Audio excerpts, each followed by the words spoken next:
Oluvannyuma lw'okulondoola ebintu gavumenti by'ezeesuubiza mu bitundu bya Lango olunaku lw'eggulo, leero ababaka abatuula ku kakiiko akalondoola ebisuubizo bya gavumenti akakulirwa omubaka wa Mityana Municipality Francis Zaake bakedde mu bitundu by'e Namisindwa okwekkaanya ezimu ku pulojekiti za gavumenti ze yasuubiza abeeno.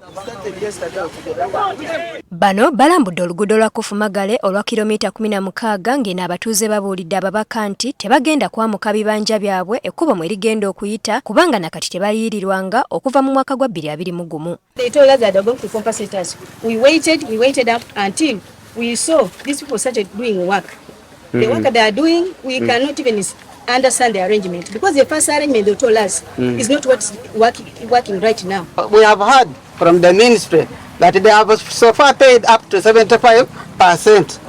Now, if they have paid up to 75% and we have not been compensated, when are we to be compensated? There will be no project that will continue here without compensating the people here. The engineer was saying and the contractor was saying that 3 months to be done. If you don't compensate within those 3 months, actually you have to compensate before that for this work to be able to get accomplished. Zaake agambye nti bakizudde ng'omulimu ogukolebwa tegujja mu nsimbi ezaateekebwa ku luguudo luno kale nga bateekateeka kuyita ba ministry y'ebyenguudo ko n'ab'ebyensimbi babeeko bye batangaaza. Twagala okulaba nga tuyita minisita avunaanyizibwa ku nsimbi ne minisita avunaanyizibwa ku nguudo ne zino entwindo nga si mulala ye minisita wa Works and Transport. Bajje banyonnyola akakiiko mangu ddala ate singa batebazze tujja kubateekako ekyo bakuntumye. Bajje oba balamu oba bafu bannyole ku nsonga eno kuba kino kiyitiridde. Awakanyizza ebyogeddwa abakola omulimu guno nti omulimu guno gutuuse mu bitundu nga 76 ku buli 100 kyokka nga ku nsimbi obuwumbi 3 ze balina okukolera oluguudo luno bakaweebwako obuwumbi 19. Ssente ze bafunyeeko ez'ebbiliyoni 29 n'ekikoleddwawo kye baga nti kiri ku bitundutundu 75 ku buli 100.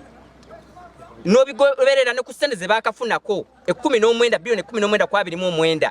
Kuzibulayo nga bagenda maliza mu November n'obigattagatta bwoti ekyo komiti kyegenda okutuula tukole ripooti. Olaba sente ze bakatwala n'emirimu gye bakoze batutte sente nyingi naye bye bakoze bitono. Naye njagala kwebaza MP wa Namisindwa okuvaayo n'abeddoboozi ne tusobola okuvaayo wano ng'akakiiko okulaba ebikoleddwa. Okusinziira ku bweyamu bwabwe oluguudo luno lwakuggwa okukolebwa mu mwezi gwa November.